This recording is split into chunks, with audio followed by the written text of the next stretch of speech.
মাটির সঙ্গে শেষ সম্পর্ক ত্যাগ করে টেরানোভা মেলবোর্ন ছেড়ে খোলা সমুদ্রে এসে পড়ল। আর কোনো বন্দর নেই, কোনো শহর নেই, সামনে শুধু দিগন্ত বিস্তৃত নীল জল, আর সেই নীল জলের শেষে দক্ষিণ মেরুর তুষার তটভূমি। মেলবোর্নে টেরানোভা যখন এসে পৌঁছল, তখন বন্দরের একজন অফিসার এসে স্কটের হাতে একটা টেলিগ্রাম দিলেন। টেলিগ্রামটা তার জন্যই অপেক্ষায় ছিল। স্কট টেলিগ্রাম খুলে পড়েন, বিস্মিত হয়ে যান, আবার পড়েন। মাত্র 3টি শব্দ আর একটি নাম, আই এম গোয়িং সাউথ, আমুন্ডসেন। নরওয়ের বিখ্যাত পর্যটক আমুন্ডসেন এই টেলিগ্রামে অতি সংক্ষেপে তাকে জানিয়েছেন তিনিও দক্ষিণ মেরুতে পৌঁছবার জন্যে বেরিয়েছেন। এই টেলিগ্রাম পাবার আগের মুহূর্তেও স্কট কল্পনাতেও কখনো ভাবেননি যে গৌরবের জন্যে তিনি এই অভিযানে বেরিয়েছেন আর কেউ তার প্রতিদ্বন্দ্বী রূপে যাত্রা করেছে বা যাত্রা করতে পারে। আমুন্ডসেন যে দক্ষিণ মেরুতে যাবার আয়োজন করছেন তার কোনো খবরই জগতের কোনো কাগজে প্রকাশিত হয়নি। এর আগে অবশ্য আমুন্ডসেন উত্তর মেরুতে অভিযানে বেরিয়েছিলেন এবং সকলেই জানতেন যে উত্তর মেরুই হলো তার লক্ষ্য।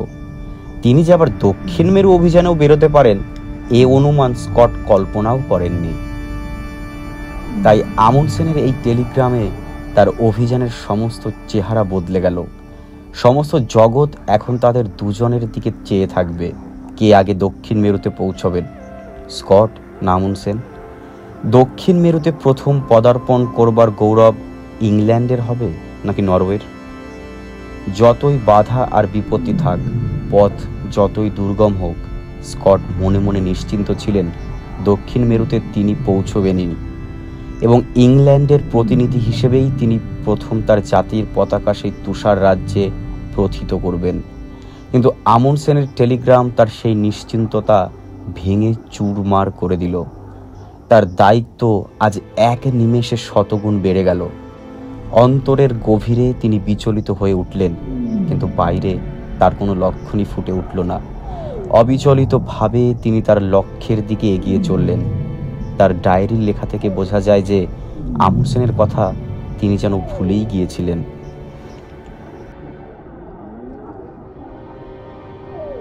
তার সামনে একমাত্র লক্ষ্য, তিনি যে কাজের জন্য বেরিয়েছেন দক্ষিণ মেরুতে তাকে পৌঁছতেই হবে, এছাড়া আর কিছু ভাববার তার অধিকার নেই। মেলবোর্ন ছাড়ার পর দুদিন সমুদ্রে যেরকম শান্ত পরিবেশের মধ্যে তারা এগিয়ে চললেন, তাতে তাদের সকলের মনে বেশ আনন্দ আর উৎসাহ ভরে উঠল। কিন্তু তৃতীয় দিনের রাত্রির অন্ধকারে অকস্মাৎ দেখা দিল মহা দুর্দৈব।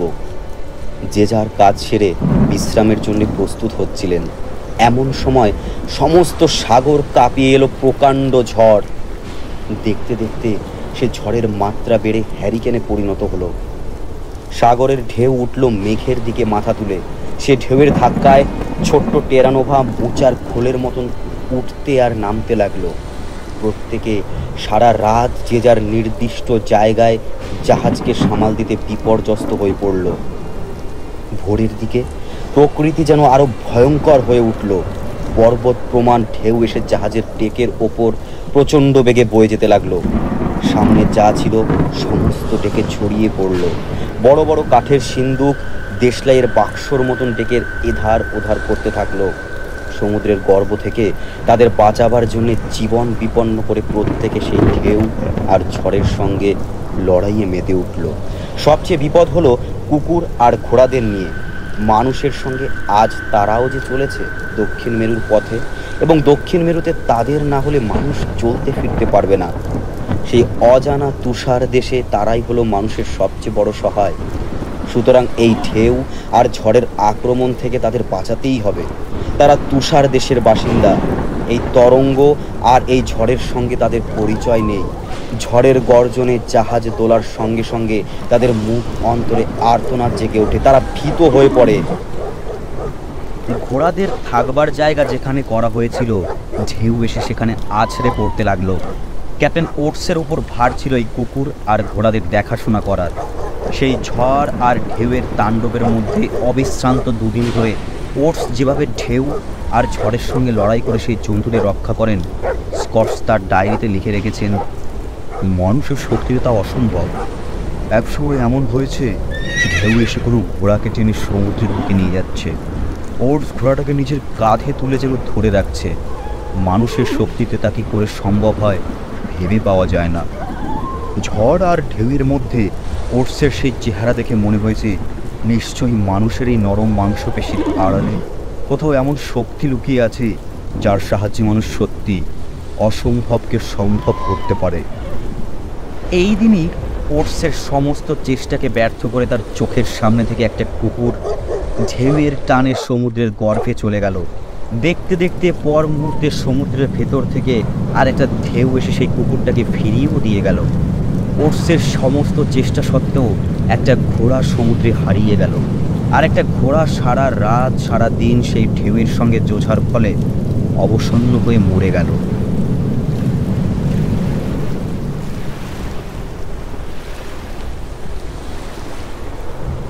ওধারে জাহাজের গায়ে 2-3 জায়গায় ফাটল দেখা দিল। হু হু করে সমুদ্রের জল সেই ফাটলের ভেতর দিয়ে জাহাজের খোলে ঢুকতে লাগলো। একদল লোক সেই জল আর তেলের ভেতর ডুবে ফাটল মেরামত করতে লাগলো, আর 24 জন লোক মিলে অনবরত বালতি করে জল তুলে সমুদ্রে ফেলতে লাগলো। এইভাবে নাস্তানুবোধ করে 2 দিন পরে সমুদ্র আবার শান্ত হলো। ধীরে ধীরে টেরানোভা আবার তার স্বাভাবিক গতিতে এগিয়ে চলতে লাগলো। মাঝে মাঝে ঝড়ে সামান্য উত্তক্ত হলেও আর বিশেষ কোনো বড় রকম বিপদের মধ্যে তাদের পড়তে হয়নি। এইভাবে ক্রমশ টেরানোভা দক্ষিণ মেরু অঞ্চলের সীমারেখার মধ্যে এসে পড়ল। ছোট ছোট সব পাথুরের দ্বীপ দেখা যেতে লাগলো। এই সব দ্বীপে কোনো মানুষই থাকে না। আগে অনেক জাহাজ ঝড়ে বিতাড়িত হয়ে এই সব পাথুরে দ্বীপের ধাক্কায় ভেঙে চুরমার হয়ে গিয়েছে। জাহাজের কোনো কোনো যাত্রী কোনো রকমে এই দ্বীপে উঠে প্রাণ রক্ষা করেছে, কিন্তু বেশি দিন টিকে থাকতে পারেনি, কারণ এই সব দ্বীপে এক কণাও খাদ্য পাওয়া যায় না। এই সব দ্বীপের ভেতর এই রকমভাবে মরা বহু মানুষের কঙ্কাল দেখা যায়। সেই জন্যে আজকাল এই সব দ্বীপে মাটি খুঁড়ে খাদ্য আর দরকারি জিনিসপত্র সঞ্চয় করে রেখে দেওয়া হয়। যদি কোনো ডুবোজাহাজের যাত্রী সেই দ্বীপে এসে পড়ে, তাহলে সেই খাদ্যের সাহায্যে কিছুকাল যেন বেঁচে থাকতে পারে। এই সব দ্বীপের চেহারা দেখেই স্কট বুঝতে পারলেন তারা এবার দক্ষিণ মেরু সমুদ্রের দিকেই এগিয়ে চলেছেন। জাহাজের ওপর তার ঘরে দূরবীন নিয়ে সুদূর দিকরেখার দিকে চেয়ে থাকেন, কখন দেখা যাবে মেরুর তুষার তটরেখা। দেখতে দেখতে সেই নীল জলের তরঙ্গ রোলের একঘেয়েমি ভেঙে 1-2টি করে পাখি দেখা যায়, মেরু অঞ্চলের পাখি। ক্রমে চোখে পড়ে দক্ষিণ মেরুর অগ্রদূত রূপে বিরাট দেহ অ্যালবাট্রস পাখি। ভাসমান মৃত তিমির পচা মাংস হলো তাদের খাদ্য, এবং এমন আকণ্ঠ এরা খায় যে খাওয়ার পর তারা অনেক সময় আর উঠতে পারে না। ক্রমশ সমুদ্রের ফিকে নীল রং গাঢ় নীল রঙে পরিণত হয়। এই রঙের পরিবর্তনের কারণ হলো এখানকার ঠান্ডা জলে আদিমকাল থেকে ভেসে বেড়ায় সৃষ্টির ক্ষুদ্রতম প্রাণবিন্দু। বৈজ্ঞানিকরা এই ক্ষুদ্র ভাসমান এক কোষ বিশিষ্ট প্রাণীকে বলে প্লাঙ্কটন। এখানকার সমুদ্র জলের ওপর তারা ছেয়ে থাকে। এই প্লাঙ্কটনই হলো এই অঞ্চলের বহু সামুদ্রিক জীবের খাদ্য। ক্ষুদ্রতম প্লাঙ্কটন থেকে বৃহত্তম তিমি, মেরু অঞ্চলের প্রত্যেক প্রাণীর মধ্যে একমাত্র সম্পর্ক হলো খাদ্য আর খাদকের সম্বন্ধ। পরস্পর পরস্পরকে খেয়েই বেঁচে আছে। টেরানোভা ক্রমশ তিমিদের রাজ্যে এসে পড়ে। প্লাঙ্কটন যেমন ক্ষুদ্রতম প্রাণী, তেমনি এই তিমি হলো সমুদ্রের বৃহত্তম প্রাণী। তিমি শিকারীরা এইখানে এসে তিমি শিকার করে ফিরে যায়। তিমিদের গায়ে এত বেশি চর্বি যে তারই লোভে মানুষ সমুদ্র তরঙ্গ তুচ্ছ করে তিমি শিকার করতে আসে। তিমিদের দেহের চর্বি গলিয়ে যে তেল পাওয়া যায়, ব্যবসা জগতে তার বিরাট চাহিদা। অর্থের লোভে মানুষ যায়নি পৃথিবীতে এমন কোনো জায়গা অবশিষ্ট নেই, এবং করতে পারে না অর্থের বিনিময়ে এহেন কোনো কাজও নেই। প্রত্যেক বছরে 2বার করে তিমি শিকারীরা এই অঞ্চলে আসে এবং প্রায় 10,000 তিমির মৃতদেহ নিয়ে চলে যায়। এই 10,000 তিমির দেহ থেকে যে তেল পাওয়া যায় তার দাম প্রায় 10 বছর আগেকার বাজারে 8 কোটি পাউন্ড। প্রায় 7-8 রকমের তিমি আছে, তার অধিকাংশই নিরীহ আর একটু বোকা ধরনের। মানুষ শিকারী দেখলে আজও তারা পালাতে শেখেনি। কিন্তু এক রকমের তিমি আছে, তাদের বলে কিলার হোয়েল। সেগুলো যেমন বুদ্ধিমান তেমনি হিংস্র। মেরু সাগরের জল জমে যখন বরফ হয়ে যায় তখন তারা সেই বরফের তলায় তলায় অদৃশ্যভাবে ঘুরে বেড়ায়। বরফের ওপর পেঙ্গুইন পাখির দল এসে বসলে তারা বুঝতে পারে, তখন তলা থেকে দাঁত দিয়ে তারা এমনভাবে বরফে ফাটল ধরায় যে পেঙ্গুইনগুলো ভারী দেহ নিয়ে জলে পড়ে যায়। তখন একসঙ্গে 10-12টা সেই বিরাট দেহ পেঙ্গুইনকে একজনকে অনায়াসে উদরস্থ করে ফেলে। 7ই ডিসেম্বর স্কটের নজরে পড়ল প্রথম আইসবার্গ। সঙ্গীহারা মাত্র একটা বরফের ছোট পাহাড় নীল সাগরের জলে ভেসে ভেসে চলেছে। পরের দিন স্কট দেখলেন আরও 2টি আইসবার্গ যেন এগিয়ে আসছে। বাতাসের চেহারা হঠাৎ বদলে যায়। জমাট তুষারের হিমেল হাওয়া টেরানোভার গায়ে এসে লাগে।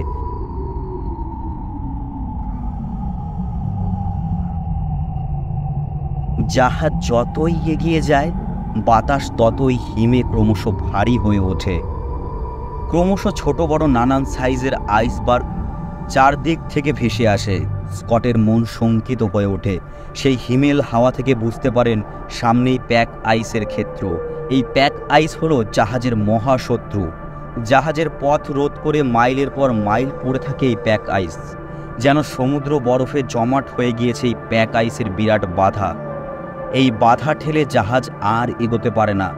একটা প্যাক 10 মাইল থেকে আরম্ভ করে 100 মাইল পর্যন্ত দীর্ঘ হয় এবং সমুদ্রের জলের ওপর প্রায় 200 ফিট পর্যন্ত উঁচু হয়ে থাকে। স্কট দূরবীনে দেখলেন সামনে বিরাট এক প্যাক আইসের সাদা রেখা। ভাসমান আইসবার্গগুলো যেন তার প্রহরী রূপে তাকে আগে থাকতে সাবধান করে দিয়ে গেল। কিন্তু এই প্যাক আইসের ভেতর দিয়ে শহরের ছোট ছোট গলি রাস্তার মতো জলের ছোট ছোট গলিও খুঁজে পাওয়া যায়। এই গলির ভেতর দিয়ে আস্তে আস্তে ঘুরে ফিরে জাহাজকে এগুতে হয়। তার ফলে জাহাজের গতি একান্ত স্লথ হয়ে যায়। তার উপর বিপদ হয় যখন হঠাৎ এই জলের গলির পথ দুধারকার বরফের চাপে বন্ধ হয়ে যায়।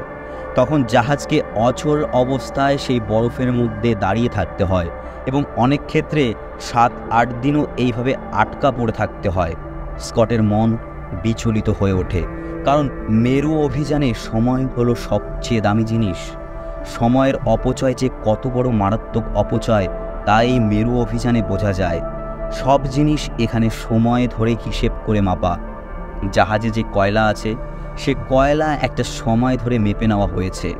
সে সময়ের একদিন বেশি হয়ে গেলে একদিনেরও কয়লার অভাব পূরণ করবার কোনো উপায় নেই সেখানে। তেমনি সব বিষয়, বিশেষ করে খাদ্য সম্পর্কে একটা নির্দিষ্ট সময় ধরে হিসেব করে খাদ্য সঙ্গে নিতে হয়েছে। সে নির্দিষ্ট সময় পেরিয়ে গেলেই খাদ্য ফুরিয়ে যাবে। তখন লক্ষ টাকা খরচ করলেও 1 চামচে চিনি বা 1 আউন্স স্পিরিট পাওয়া যাবে না। তাই সময়ের অপচয় সবচেয়ে শঙ্কিত হয়ে ওঠে অধিনায়কের মন। সেই সঙ্গে জেগে ওঠে আর এক দুর্ভাবনা, যে ভাবনাকে মনের গভীরে জোর করে বন্দি করে রেখেছেন তিনি। মেলবোর্নের সেই টেলিগ্রাম। আচ্ছা, আমুনসেন এতক্ষণে কোথায়? আজ এক প্রবল প্রতিদ্বন্দ্বীর সঙ্গে পাল্লা দিয়ে তাকে চলতে হচ্ছে। শুধু তার ব্যক্তিগত মান সম্মান বা যশ নয়, একটা সমগ্র জাতির মান সম্মান তার উপর নির্ভর করছে। একটি দিনের বিলম্বের জন্য হয়তো সেই ঐতিহাসিক সম্মান থেকে বঞ্চিত হবেন তিনি, বঞ্চিত করবেন একটা সমগ্র জাতিকে। তাই সেই প্যাক আইসের বাধায় শঙ্কিত হয়ে ওঠে স্কটের মন। কিন্তু নিরুপায় তিনি। এমন এক বাধা যার বিরুদ্ধে তার করবার কিচ্ছু নেই। জাহাজের গতি একান্ত স্লথ করলেও খুব হুঁশিয়ারের সঙ্গে এই প্যাক আইসের ভেতর দিয়ে জাহাজ চালিয়ে যেতে হবে। কারণ দুধারের বরফের মাঝখান দিয়ে যে জলপথটুকু পাওয়া যায়, অনেক সময় তার ভেতর আইসবার্গ ঢুকে পড়ে। সেই আইসবার্গের সামনে যদি জাহাজ পড়ে যায় তাহলে জাহাজের আর রক্ষে নেই। আইসবার্গের ধাক্কায় তাকে ভেঙে চুরমার হয়ে যেতেই হবে। চোখের সামনে জলের ওপর আইসবার্গের যতটুকু অংশ ভেসে থাকে সেটা হলো তার সমগ্র দেহের 8 ভাগের 1 ভাগ মাত্র। বাকি 7 ভাগ অংশ জলের তলায় থাকে। অর্থাৎ সামনে যদি 200 ফিট উঁচু একটা আইসবার্গ থাকে তাহলে বুঝতে হবে তার 1400 ফিট জলের তলায় ডুবে রয়েছে। সুতরাং তার ধাক্কা যে কি প্রচণ্ড হতে পারে তা অনুমান করতে নিশ্চয়ই কষ্ট করতে হয় না। মাঝে মাঝে এমন অবস্থা হয়ে দাঁড়ায় জাহাজ যেন আর নড়বার পথ পায় না। দুধার থেকে তুষার ক্ষেত্র এসে চেপে ধরে। 1 দিন, 2 দিন, 3 দিন অচল অনড় অপেক্ষা করে থাকতে হয়। সেই সময়টুকু তারা কাজে লাগাবার চেষ্টা করেন। যারা বরফের ওপর স্কি করতে জানেন না, স্কটের আদেশে তারা জাহাজ থেকে নেমে বরফের ওপর স্কি করা প্র্যাকটিস করতে থাকেন। জাহাজের ওপর থেকে স্কিরত তাদের দেখে স্কটের মনে জেগে ওঠে তার প্রতিদ্বন্দ্বী আমুন্ডসেনের দলের কথা। মনে পড়ে এই জন্যে যে নরওয়ে দেশের লোকেরা এই স্কিং বিদ্যার জগতে অদ্বিতীয়, আর মেরুর তুষার পথে স্কিং হলো সবচেয়ে দরকারি জিনিস। এইভাবে প্যাক আইসের দয়ার উপর নির্ভর করে ধীরে ধীরে তারা এগিয়ে চলেন এবং এরই মধ্যে এলো ক্রিসমাস ডে। যথারীতি সেদিন জাহাজে তারা ক্রিসমাস উৎসব ঘটা করে পালন করলেন। সেদিনকার ডিনারে আলাদা করে পেঙ্গুইন পাখি আর শিলের মাংসের আয়োজন করা হলো। দলের মধ্যে যারা প্রথম মেরু অঞ্চলে এসেছিলেন তাদের এই মাংস যে খুব তৃপ্তিদায়ক লাগলো তা নয়, কিন্তু খাদ্য সম্বন্ধে ইউরোপের লোকেরা আমাদের মতো জিভের অনুমোদনের ওপর নির্ভর করে না। তারা প্রকৃতই মাংসাশী, অর্থাৎ যে কোনো জন্তুর মাংস খেয়ে তারা দিব্যি বেঁচে থাকতে পারেন এবং দরকার পড়লে এবং প্রয়োজনে তারা যে কোনো খাবার খেতে পিছপা হন না। স্কটের মতন মেরু অঞ্চলের সঙ্গে যাদের পূর্ব অভিজ্ঞতা ছিল তারা জানতেন মেরু অভিযানের স্বাভাবিক খাদ্যই হলো পেঙ্গুইন আর শিলের মাংস। স্কটের এই অভিযানেই এমন একদিন আসবে যেদিন সঙ্গের পনি ঘোড়াকে হত্যা করে তার মাংস খেয়েই তাদের পেট ভরাতে হবে। প্রকৃতির সঙ্গে এই দানবীয় সংগ্রাম করে পশ্চিমের লোকেরা পৃথিবীর বৈজ্ঞানিক আধিপত্য অর্জন করেছে। আমরা খাদ্যাখাদ্য বিচার করে ঘরের কোণে বসে দর্শনের আলোচনা করেছি মাত্র। জনহীন মেরু সমুদ্রে ক্রিসমাস উৎসব রীতিমতো ঘটা করেই তারা সে উৎসব পালন করলেন। ইউরোপীয়দের চরিত্রের এই আরেকটা বৈশিষ্ট্য, তারা দল বেঁধে যেখানেই যান না কেন সেখানেই তাদের উৎসবকেও সঙ্গে করে বয়ে নিয়ে যান। কাজকে তারা যতখানি নিষ্ঠার সঙ্গে গ্রহণ করেন, উৎসবকেও ঠিক সেইভাবেই গ্রহণ করেন। ক্রিসমাস উৎসবের প্রধান অঙ্গরূপে স্কট ঘোষণা করলেন, ডিনারের পর প্রত্যেক যাত্রীকেই একটা করে গান গাইতে হবে।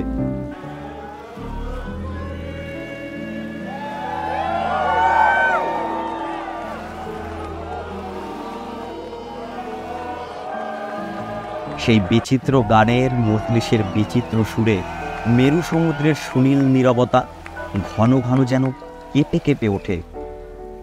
এর 4 দিন পরে অর্থাৎ ঠিক 29শে ডিসেম্বর স্কট মুক্তির শ্বাস ফেলে দেখলেন সামনে আবার প্রশস্ত সমুদ্র।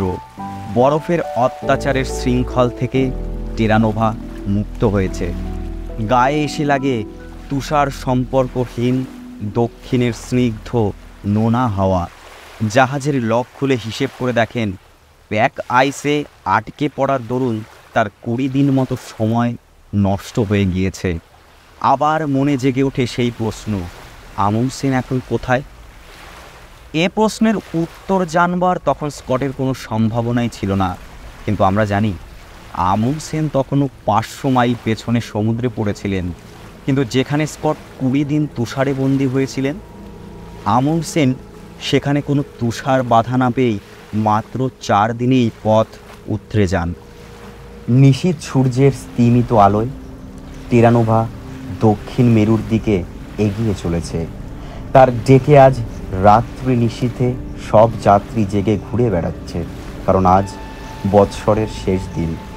মধ্যরাত্রে জন্মগ্রহণ করবে নববর্ষের প্রথম দিন। প্রতি বৎসর তারা এই মুহূর্তটিকে সজাগভাবে যেরকম করে অভিনন্দিত করেছেন, আজ এই মেরু সমুদ্রের নিশীথ নিস্তব্ধতার বুকেও ঠিক তেমনিভাবে তাকে অভিনন্দিত করবেন।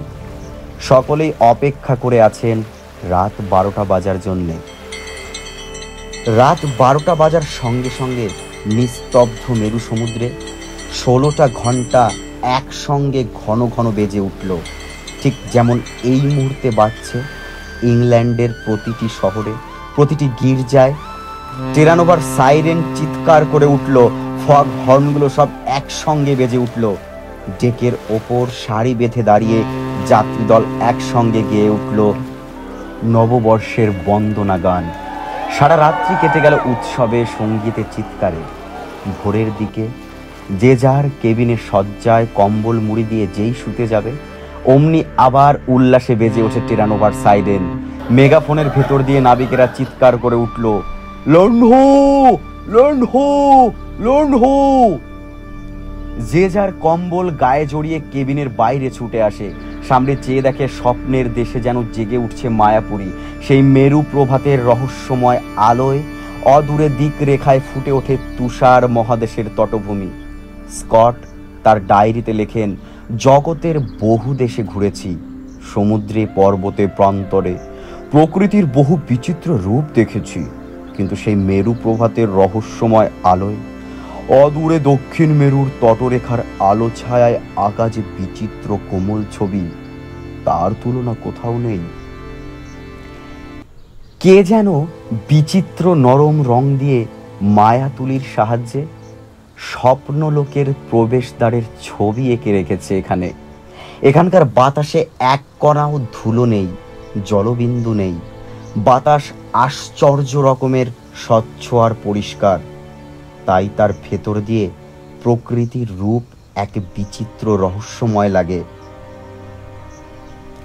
এখানকার আলো বাতাসের বিচিত্র স্পন্দনের দরুন প্রাকৃতিক দৃশ্য দূর থেকে বড়ই বিচিত্র লাগে। সামনে পাহাড়গুলোকে দেখে মনে হয় যেন স্বপ্নের দেশের পাহাড়। স্কট লিখেছেন, ঘোস্ট মাউন্টেন্স যেন পাহাড়ের ছায়া মূর্তি। মনে হয় যেন কোনো কঠিন মাটির ভিত থেকে তারা ওঠেনি, যেন এক রাশ ধোয়ার ভেতর থেকে তারা ফুটে উঠেছে, ভিতহীন ভেসে বেড়াচ্ছে। তাদের চূড়া স্পষ্ট নয়, কোনোটা মনে হয় যেন খুব ছোট, কোনোটা আবার মনে হয় যেন মেঘের মধ্যে মিশে গিয়েছে। তার দুদিন পরে 2রা জানুয়ারি চোখে পড়ল ইরেবাস পাহাড়। এই অভিযানের একজন প্রধান ব্যক্তি চেরি গারার্ড দক্ষিণ মেরু সম্পর্কে তার বিখ্যাত বইতে লিখেছেন, জাপানে আমি দেখেছি ফুজি পাহাড়ের রূপ, অপরূপ, বিস্ময়কর, মায়াময়। ভারতে দেখেছি সূর্যালোকে কাঞ্চনজঙ্ঘা, একমাত্র মাইকেল অ্যাঞ্জেলের মতো কবি চিত্রকর যার বিরাট গম্ভীর সৌন্দর্যের অনুধাবন করতে পারেন। কিন্তু হায়, আমার মন কেড়ে নিয়েছে ইরেবাস পাহাড়। ক্রমশ সামনে এগিয়ে আসে দ্য গ্রেট আইস ব্যারিয়ার। হঠাৎ সমুদ্র থেকে উঠেছে 200 ফিট উঁচু চির তুষারের প্রাচীর, দক্ষিণ মেরু মহাদেশের দ্বার রক্ষী। কেপ ক্রোজিয়ার থেকে কিং এডওয়ার্ড ল্যান্ড পর্যন্ত সমস্ত সমুদ্র তটরেখাকে ঘিরে পড়ে আছে 500 মাইল দীর্ঘ তুষার প্রাচীর। তুষার প্রাচীরের দিকে টেরানোভা যতই এগিয়ে চলে, ততই নাকে এসে লাগে এক বিচিত্র গন্ধ।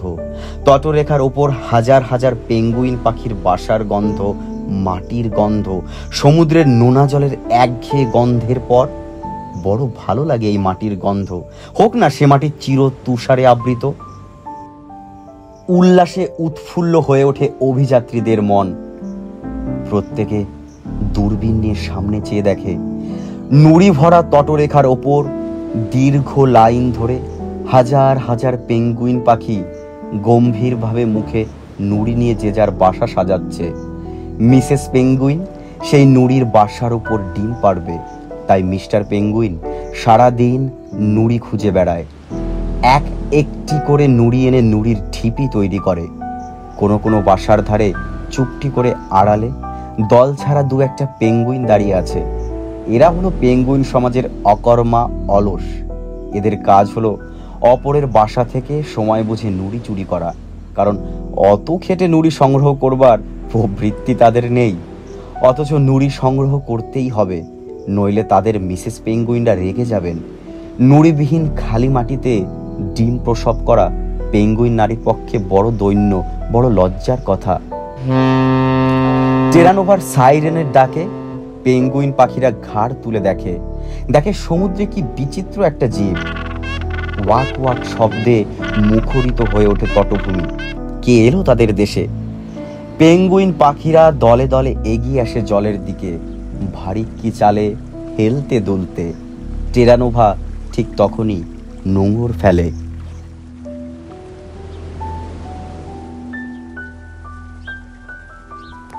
এখন কথা হলো কোথায় নামা যায়, কোথায় তৈরি করতে হবে হাত বা কুটির, যেখানে সমস্ত জিনিসপত্র নামাতে হবে, যেখান থেকে সমস্ত অভিযানের আয়োজন করতে হবে এবং অভিযান শেষে সেখানে ফিরে আসতে হবে। এই হাট পয়েন্ট নির্বাচন করা হলো দলের অধিনায়কের প্রথম দায়িত্ব এবং মস্ত বড় দায়িত্ব, কারণ দীর্ঘদিন এইখানে থাকতে হবে। শীতের নিদারুণ দিন না আসা পর্যন্ত এই হাটই হবে তাদের আশ্রয়। মেরুর মাটিতে হাট পয়েন্টই হলো তাদের প্রথম বাড়ি, আশ্রয়, ভাড়ার এবং মিলন কেন্দ্র। সুতরাং এমন একটি জায়গায় এই হাট গড়ে তুলতে হবে যেখানে ঝড় আর তুষার ঝঞ্ঝার সোজাসুজি আক্রমণ না সইতে হয়। ডিসকভারি অভিযানের সময় স্কট যেখানে হাট পয়েন্ট গড়ে তুলেছিলেন সেটা ক্রেপ ক্রোজিয়ারের পেঙ্গুইনদের আড্ডার কাছেই ছিল। বৈজ্ঞানিক দলের নেতা উইলসনের ইচ্ছা ছিল যে সেইখানেই এবারও হাট পয়েন্ট গড়ে তোলা, কিন্তু তাহলে পেঙ্গুইনদের সম্বন্ধে গবেষণা করার খুব সুবিধা হবে। কিন্তু স্কট তাতে রাজি হলেন না। সে জায়গাটা এখন এমন খোলামেলা হয়ে গিয়েছে যে চারিদিক থেকে বাতাসের আক্রমণ সহ্য করতে হবে। সেই জন্যে তিনি এমন একটা জায়গা খুঁজছিলেন যেখানে অন্তত একটা দিক থেকে তিনি একটা আড়াল পেতে পারেন। টেরানোভা থেকে একটা ছোট্ট বোটে নেমে তিনি খানিকটা তটরেখা ধরে ঘোরাফেরা করতেই তার মনের মতন একটা চমৎকার জায়গা পেয়ে গেলেন। কেপ ক্রোজিয়ার ছাড়িয়ে রস দ্বীপের পশ্চিম দিকে, কেপ ইভান্সের উত্তরে। ম্যাপে জায়গাটা দেখলেই বুঝতে পারবে দুটো উঁচু জায়গার মাঝখানে হওয়ার দরুন অন্তত দুদিক থেকে হাওয়ার আক্রমণ থেকে রক্ষা পাবার একটা প্রাকৃতিক সাহায্য পাওয়া যাবে। স্কট সেইখানেই হাট পয়েন্ট গড়ে তুলবার আদেশ দিলেন। শুরু হলো জাহাজ থেকে একে একে সমস্ত জিনিস নামানোর পালা। বোয়ার্সের ওপর ভার পড়ল সমস্ত জিনিস জাহাজ থেকে নামিয়ে যথাযোগ্যভাবে হাট পয়েন্ট গুছিয়ে সাজিয়ে রাখবার, এবং এই কাজে বোয়ার্স এমন নিখুঁতভাবে সম্পন্ন করলেন যে স্কট তার ডায়েরিতে লিখেছেন, এসব ব্যাপারে বোয়ার্স হলো অর্গানাইজিং জিনিয়াস। সমস্ত জিনিস টেরানোভা থেকে নামিয়ে বরফের ওপর দিয়ে নিয়ে এসে হাট পয়েন্টে সাজিয়ে রাখতে পুরো 8 দিন চলে গেল। মেরু অভিযানে যারা যে কাজের ভার পান ধরেই নেওয়া হয় যে সে কাজটা তারা নিখুঁতভাবেই করবেন। একটা মিনিট সময় বাজে নষ্ট করা হবে না, একটা সামান্য দেশলের কাঠি পর্যন্ত নষ্ট চলবে না, এবং সমস্ত কাজটা একটা শৃঙ্খলার মধ্যে দিয়ে সমাপ্ত হবে যাতে পরে কারুর কোনো অসুবিধা না হতে পারে। এই নিখুঁতভাবে কাজ করার পেছনে একটা গোপন আশঙ্কা সকলের মনে ছিল এবং আশাও ছিল। সকলে এই হাট পয়েন্টের প্রত্যেকটি কাজের ভেতর দিয়ে দলপতির দৃষ্টি ও সুখ্যাতি আকর্ষণ করতে চান, কারণ প্রত্যেকের মনেই ছিল সেই দুরাকাঙ্ক্ষা, দক্ষিণ মেরুর পথে শেষ অভিযানে যাতে তিনি অন্তর্ভুক্ত হন। স্কট আগেই জানিয়ে দিয়েছিলেন যে তার দলের মধ্যে শেষ পর্যন্ত যে 4 জনকে সবচেয়ে তিনি বেশি যোগ্য মনে করবেন, দক্ষিণ মেরুতে পৌঁছবার শেষ অভিযানে তারাই হবেন তার সফর সঙ্গী। কাজের ভেতর দিয়ে তাই প্রত্যেকেই চেষ্টা করতে থাকেন যাতে সেই চরম গৌরবের পথে সহযাত্রী হিসেবে তারা নির্বাচিত হতে পারেন। যুদ্ধক্ষেত্রের মতন এখানে দলপতির ইচ্ছাই সব। দলপতির নির্বাচনকে মাথা পেতে নিতে হবে সবাইকে, এবং দলপতিকেও এমনভাবে চলতে হবে যাতে কোনো সহযাত্রী সঙ্গী তার বিরুদ্ধে কোনো বিরূপ মনোভাব না পোষণ করতে পারে। তাই বোয়ার্সের ওপর যখন আদেশ হলো টেরানোভা থেকে জিনিসপত্র নামাবার, বোয়ার্সের লক্ষ্য ছিল যাতে একটা সামান্য জিনিসও নষ্ট না হয়। জাহাজ থেকে নামিয়ে বরফের ওপর দিয়ে সে সব জিনিস টেনে নিয়ে গিয়ে হাট পয়েন্টে তোলা খুব সহজ কাজ ছিল না। বোয়ার্সের এত চেষ্টা সত্ত্বেও একটা মোটর যন্ত্র এক জায়গায় নরম বরফের তলা দিয়ে একেবারে সমুদ্রে পড়ে তলিয়ে গেল। এছাড়া নামানোর সময় আর একটা বড় রকমের দুর্ঘটনা একটুর জন্য বেঁচে গেল। মেরুর এই অজানা তুষারপথের নিরবিচ্ছিন্ন শুভ্রতার মধ্যে কোথায় যে দুর্ঘটনা, এমনকি মৃত্যু লুকিয়ে থাকে তা কেউই বলতে পারে না। তাই প্রতি মুহূর্তে এখানে সজাগ থাকতে হয়, প্রত্যেকটা পদক্ষেপ ভেবে চিনতে ফেলতে হয়। সব জায়গায় বরফ সমান কঠিন নয়, চোরা বালির মতন মাঝে মাঝে অগঠিত নরম বরফ সব থাকে, যার ভেতর পড়লে নিমেষে তলিয়ে যেতে হবে। যে কোনো মুহূর্তে বরফে ফাটল ধরতে পারে এবং সেই ফাটলের ফাঁকে সুগভীর সমুদ্র, যে সমুদ্রের জলে মাথা তুলে উঁকি মারছে নরখাদক সব কিলার হোয়েল। ঠিক এমনি মৃত্যু শঙ্কার মধ্যে পড়ে যান পন্টিং। টেরানোভা থেকে তখন জিনিসপত্র সব নামানো প্রায় শেষ হয়ে এসেছে। একে একে কুকুরদের নামানো হচ্ছে। দুটো কুকুরকে নামিয়ে সামনের ভাসমান একটা বরফের চাইয়ের উপর লোহা দিয়ে বেঁধে রাখা হয়েছে। হঠাৎ পন্টিংয়ের নজরে পড়ল সমুদ্রের দিক থেকে সেই বরফের চাইয়ের চারিদিক ঘিরে কিলার হোয়েলদের মাথা উঠছে আর নামছে। এত কাছে সেই জন্তুদের পেয়ে পন্টিং ফটো নেবার জন্য ক্যামেরা নিয়ে ছুটলেন। পন্টিংকে আসতে দেখেই তিমিগুলো জলের তলায় অদৃশ্য হয়ে গেল। পন্টিং ক্যামেরা ঠিক করে অপেক্ষা করে আছেন, মাথা তুললেই তিনি ফটো নেবেন। ঠিক এমন সময় পায়ের তলায় সমস্ত বরফের চাইটা যেন দুলে উঠল। কুকুর দুটো চিৎকার করে উঠল, আর একটু হলেই পন্টিং পা টলে পড়ে যেতেন জলে। বহু কষ্টে তিনি নিজেকে সামলে নিলেন। দেখলেন একরাশ তিমি পিঠ দিয়ে বরফের চাইটাকে ঠেলে তুলতে চেষ্টা করছে। এক মুহূর্ত আর বিলম্ব না করে হামাগুড়ি দিয়ে কোনো রকমে কুকুর দুটোকে নিয়ে পন্টিং সেই বরফের চাইটা ছেড়ে আর একটা চাইয়ের উপর এসে দাঁড়ালেন। সঙ্গে সঙ্গে বরফ ফাটার একটা তীব্র শব্দ হলো। পন্টিং সব ভয়ে দেখলেন যে বরফের চাইটা ছেড়ে এসেছেন তার মাঝ বরাবর জায়গা তিমিগুলো ফাটিয়ে ফেলেছে। মাথা তুলে তারা চারিদিকে চেয়ে দেখছে তাদের শিকার কোথায় পালালো। আর কয়েক মুহূর্ত দেরি হলে পন্টিং আর সেই কুকুর দুটো কিলার হোয়েলদের পেটের মধ্যে চলে যেত। মেরু জগতের প্রাণীদের মধ্যে কিলার হোয়েল যেমন ভীষণ ভয়াবহ আর তেমন বুদ্ধিমান, তেমনই নিরীহ আর বোকা হলো পেঙ্গুইনগুলো। সাদা বরফের মধ্যে কালো ডানার পোশাকে ভারী চালে ভারী দেহ নিয়ে যখন পেঙ্গুইনরা গম্ভীরভাবে হেঁটে চলে, তাদের ভাবভঙ্গি দেখলেই বোঝা যায় তারা রীতিমতো অ্যারিস্টোক্র্যাট। যখন কুকুরগুলোকে নামিয়ে বরফের উপর বেঁধে রাখা হয়েছে, কোথা থেকে একদল পেঙ্গুইন সেই নবাগতদের দেখে গম্ভীর চালে তাদের দিকে এগিয়ে আসতে থাকে। পেঙ্গুইনদের দেখে শিকারী কুকুরগুলো শিকারের আশায় ক্ষেপে ওঠে, চেন ছিঁড়ে তাদের আক্রমণ করবার জন্যে ছটফট করে ওঠে। কিন্তু পেঙ্গুইনদের কোনো ভয় ডর নেই, তারা গম্ভীরভাবে এক পা করে এগিয়ে আসতেই থাকে।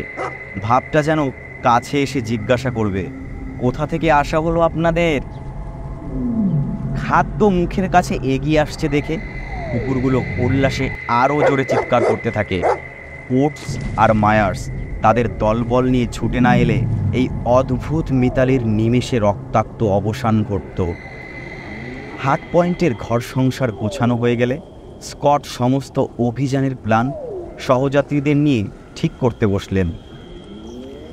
অ্যাডভেঞ্চারের ইতিহাসে ক্যাপ্টেন স্কটের নাম অমর হয়ে আছে এবং থাকবে, কিন্তু তার একদিকে তার নাম জগতের সাহিত্যেও থেকে যাবে। এই বিচিত্র মানুষটির স্বল্পায়ু জীবনের মধ্যে নানা দিকের চরিত্রের এমন বিকাশ দেখা যায় যে তাকে আজকের নতুন পৃথিবীর একটা আদর্শ মানুষ বলে তোমাদের সামনে তুলে ধরেছি। তিনি জীবন আরম্ভ করেন সৈনিক হিসেবে। জীবনের শেষ মুহূর্ত পর্যন্ত আদর্শ সৈনিকের মতন তিনি সমস্ত বিপদ আপদের মধ্যে অবিচলিতভাবে তার কর্তব্য পালন করে গিয়েছেন।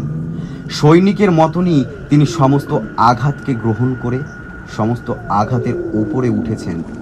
একান্ত সংকটের মুহূর্তে মৃত্যুর সামনাসামনি দাঁড়িয়েও তিনি ভীত হননি, আর্তনাদ করেননি, নিজের কর্তব্য বিন্দুমাত্র ভুলে যাননি। আবার যেখানে তিনি প্রতিদিনের মানুষ, সেখানে তার ভদ্রতা, ভব্যতা, তার কোমলতা, মায়ের প্রতি তার অগাধ ভক্তি পত্নীর প্রতি অপরিসীম প্রেম, জাতির প্রতি তার অকুণ্ঠ শ্রদ্ধা মানুষের ইতিহাসে চিরস্মরণীয় হয়ে থাকবে। মেরু অভিযানে একদিকে দেখি কি কঠোর তার প্রাণ, মৃত্যুকেও করেন উপেক্ষা, আবার আরেক দিকে দেখি কি কোমল সেই প্রাণ, কি অসীম সহানুভূতিতে ভরা। সামান্য একটা কুকুরের মৃত্যুতে তার সৈনিকের চোখে আসে জল। সামান্য একটা কুকুরকে অপমৃত্যুর হাত থেকে বাঁচাতে, নিজের জীবনকে বিপন্ন করতে এক মুহূর্ত তিনি পিছপা হন না। আবার সেই লোককেই দেখি পরিচালক হিসাবে, দলপতি হিসাবে, কর্মকর্তা হিসাবে নিখুঁত যন্ত্রের মতো কাজ করে যেতে।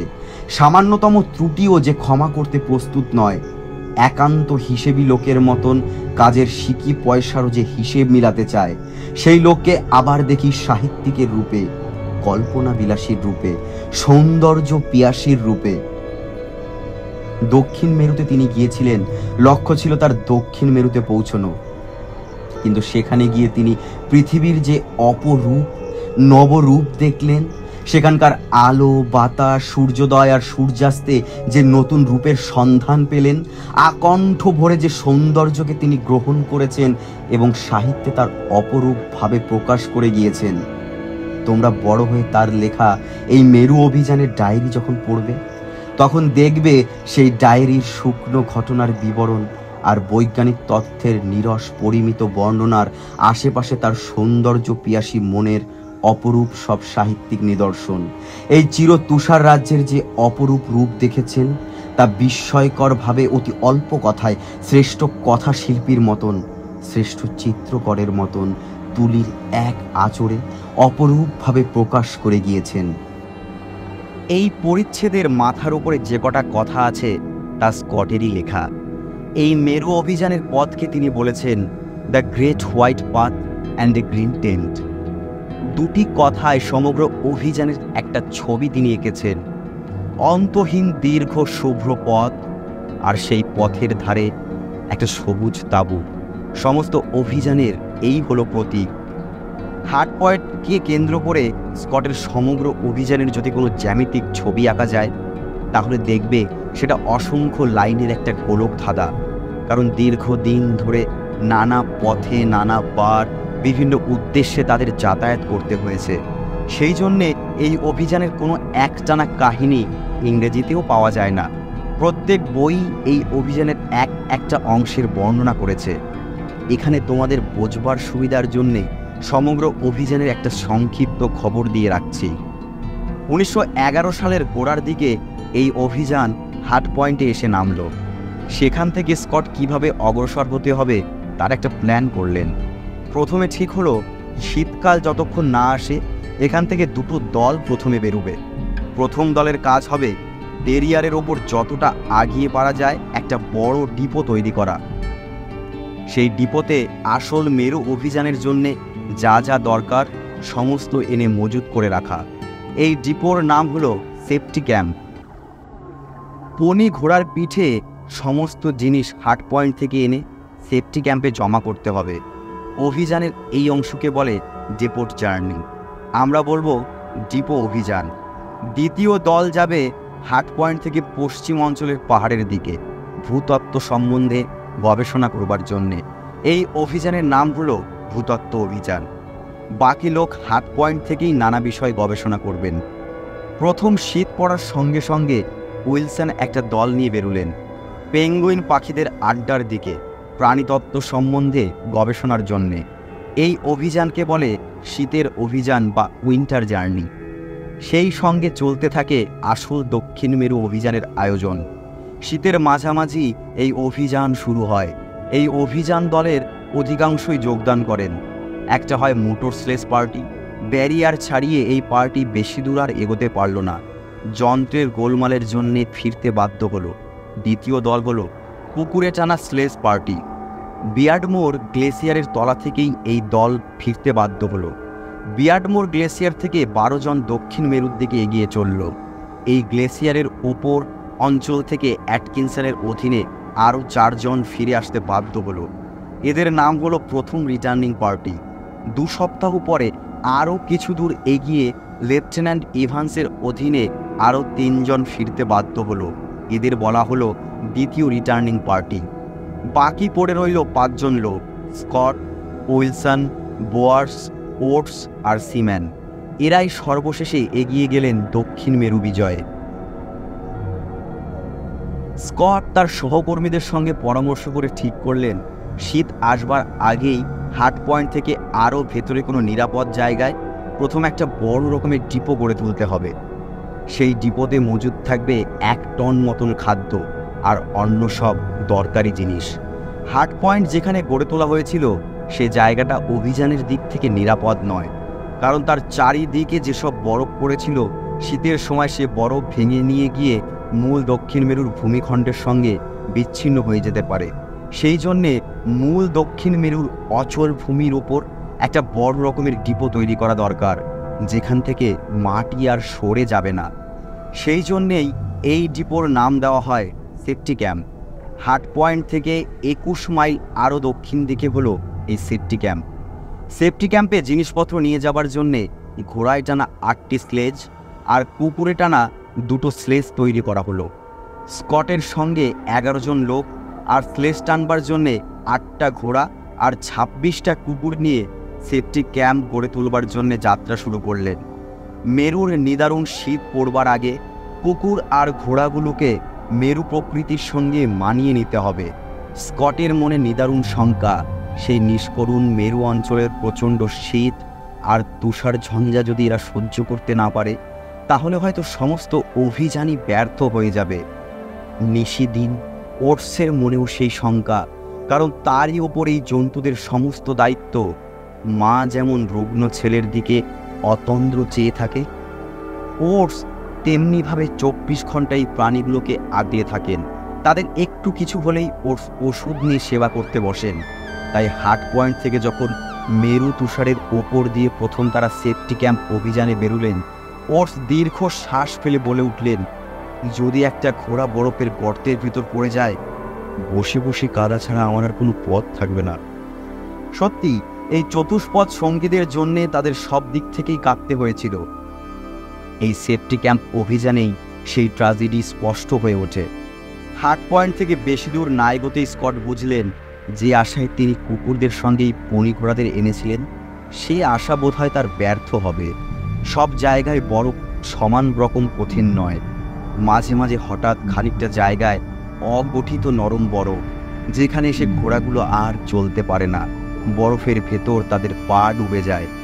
বহু কষ্টে এবং বহু সময় নষ্ট করে সেই নরম বরফের ফাঁদ থেকে তাদের উদ্ধার করে খুব ধীরে ধীরে সন্তর্পণে এগুতে হয়। তাছাড়া স্কট দেখলেন আর এক বিপদ ঘটেছে, যার জন্যে ঘোড়াগুলো একেবারেই জোরে চলতে পারছে না। তখন গ্রীষ্মকাল, মেরুর ধূলিহীন আকাশ থেকে সূর্যের আলো সাদা বরফের উপর সোজা পড়ার দরুন সমস্ত পথ সূর্যালোকিত কাচের মতন ঝিকমিক করছে। বরফে প্রতিফলিত হয়ে সেই সূর্যের আলো ঘোড়াদের চোখ ধাঁধিয়ে দিচ্ছে। অল্প পথ যেতেই তারা পরিশ্রান্ত হয়ে পড়ছে। স্কট শঙ্কিত হয়ে পড়েন, এই তো সবে শুরু, এখনো দীর্ঘ দিন দীর্ঘ পথ সামনে পড়ে। এই প্রাণীদের ওপর নির্ভর করেই তাকে মেরুর দিকে তাঁবু ফেলে এগোতে হবে। তাদের কেউ যদি অসুস্থ হয়ে পড়ে কিংবা মরে যায় তাহলে সমস্ত অভিযানেরই ক্ষতি হয়ে যাবে। তাই প্রথম দিন তিনি বেশি দূর আর এগুতে পারলেন না। মাত্র 7 মাইল পথ গিয়ে তাকে তাঁবু ফেলতে হলো। তাঁবুতে সঙ্গীদের সঙ্গে পরামর্শ করলেন। পরামর্শের পর ঠিক করলেন এখন আর দিনের বেলায় হাঁটা হবে না।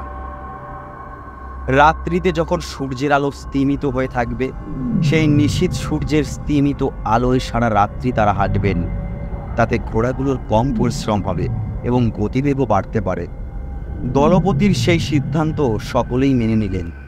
রাত 9টা বাজতেই স্কট হুইসেল বাজিয়ে যাত্রার আদেশ দিলেন। তখন যে যার ঘুমোবার ব্যাগে চোখ বুজে পড়েছিল তক্ষুনি ব্যাগ ফেলে প্রত্যেকে উঠে দাঁড়ালো।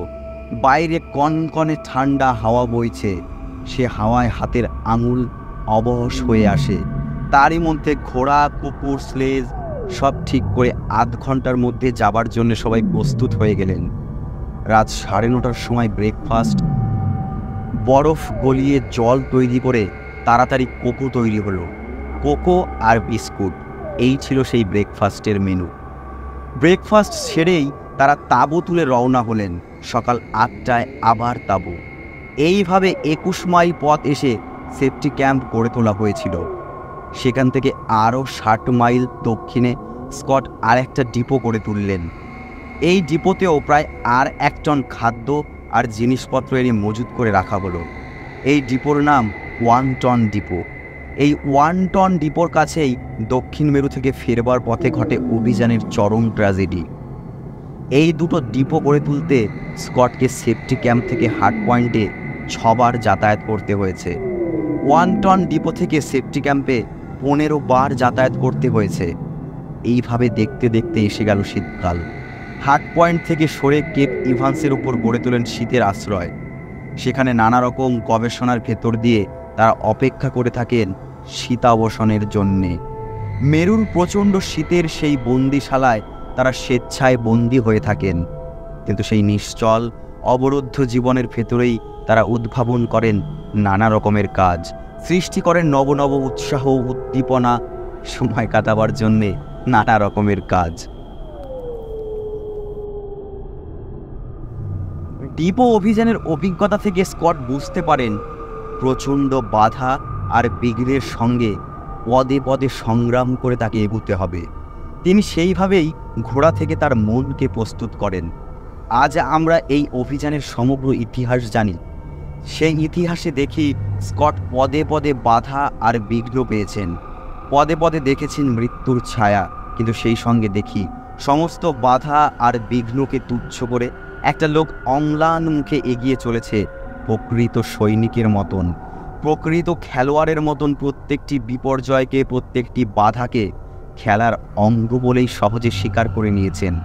যেদিনই কোনো বৃহৎ বিপদের সামনে পড়েছেন এবং অনবরতই তা পড়েছেন, সেদিনই তার ডায়েরিতে দেখি দীর্ঘশ্বাসের বদলে, হা হুতাশের বদলে নব উৎসাহ, নব উদ্দীপনা, এইসব বাধা বিঘ্ন আর বিপদের সম্পর্কে তার ডায়েরিতে এক জায়গায় তিনি লিখেছেন, I suppose this is the reason which makes the game so well worth playing.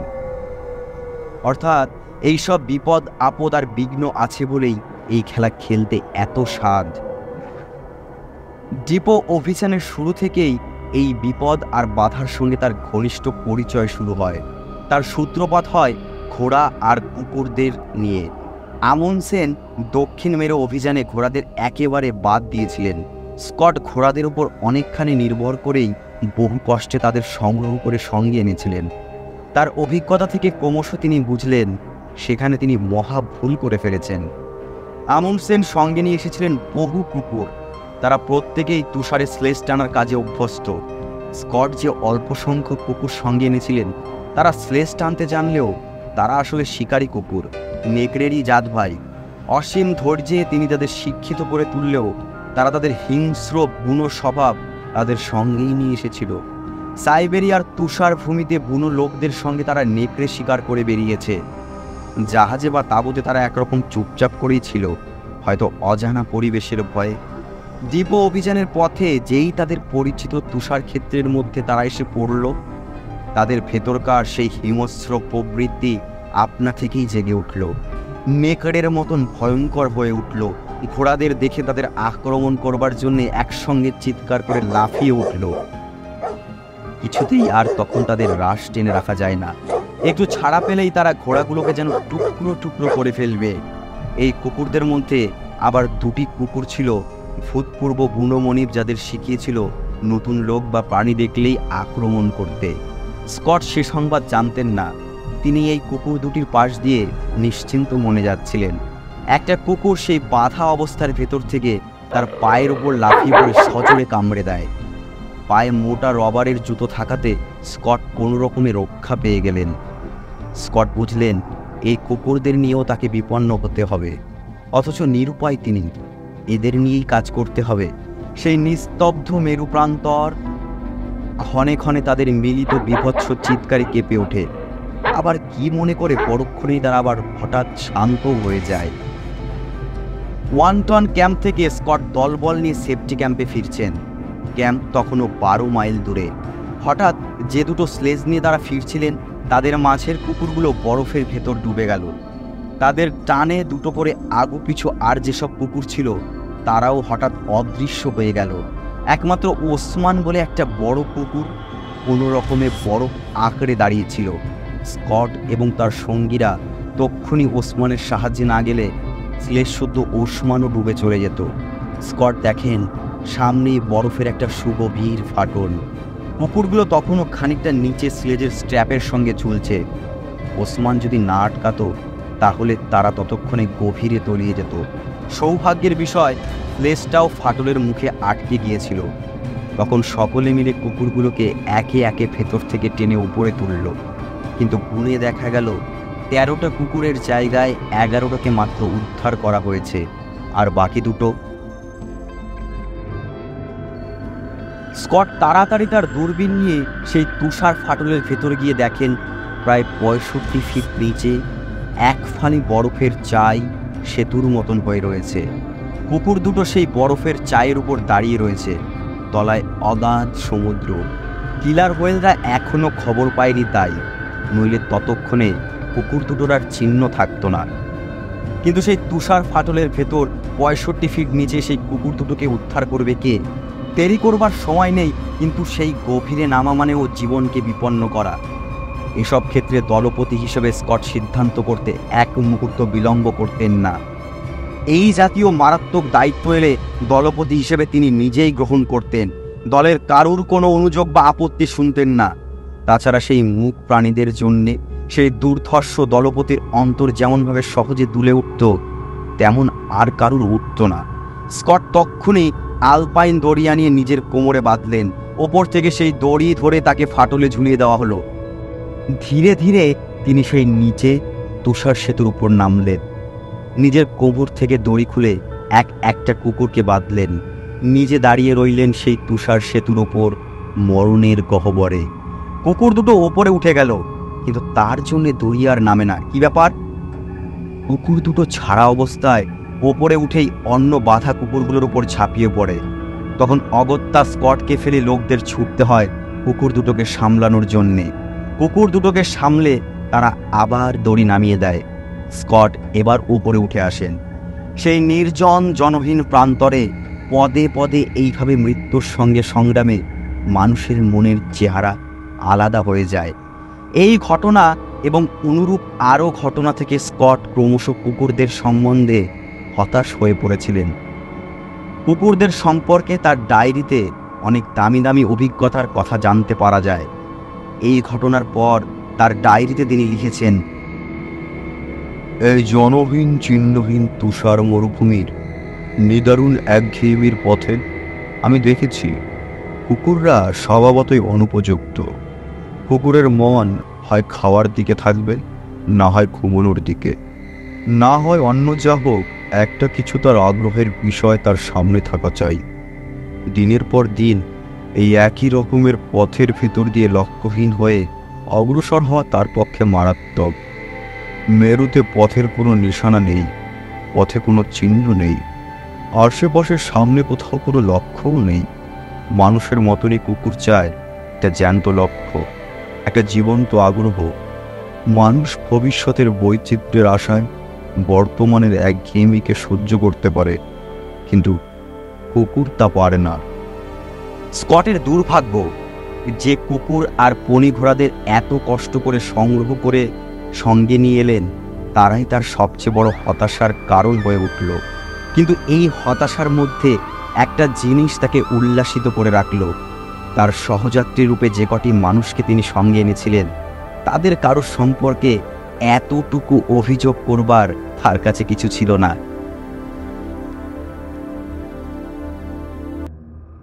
এতক্ষণ শুনছিলেন শ্রী নৃপেন্দ্রকৃষ্ণ চট্টোপাধ্যায়ের লেখা উপন্যাস নতুন পৃথিবীর নতুন মানুষ। দক্ষিণ মেরু অভিযান সম্পর্কে তারই লেখা। নৃপেন্দ্রকৃষ্ণ চট্টোপাধ্যায় ছিলেন একাধারে ভারতীয় বাঙালি চিত্রনাট্যকার, কাহিনীকার, গীতিকার, চিত্র পরিচালক ও অভিনেতা, এবং অন্যদিকে অনুবাদক, গল্পকার, প্রাবন্ধিক, ঔপন্যাসিক, শিশু সাহিত্যিক এবং বেতারের অনুষ্ঠান সঞ্চালক। 20 শতকের প্রথমার্ধে বাংলার সংস্কৃতি জগতে অন্যতম বহুমুখী প্রতিভাধর ব্যক্তি ছিলেন তিনি। শিশু সাহিত্যে তার অবদান বিশেষভাবে স্মরণীয়। আজকের গল্পের কথকের চরিত্রে ও সমগ্র গল্প পরিচালনায় প্রসূন, আবহ সাউন্ড ও মিক্সিংয়ে যথাক্রমে ইন্দ্র ও প্রসূন। গল্প ভালো লাগলে অবশ্যই লাইক, কমেন্ট ও শেয়ার করবেন এবং এখনও সাবস্ক্রাইব না করে থাকলে অবশ্যই সাবস্ক্রাইব করবেন আমাদের চ্যানেল মরালি প্রোডাকশনকে। সকলে ভালো থাকবেন, সুস্থ থাকবেন। ধন্যবাদ।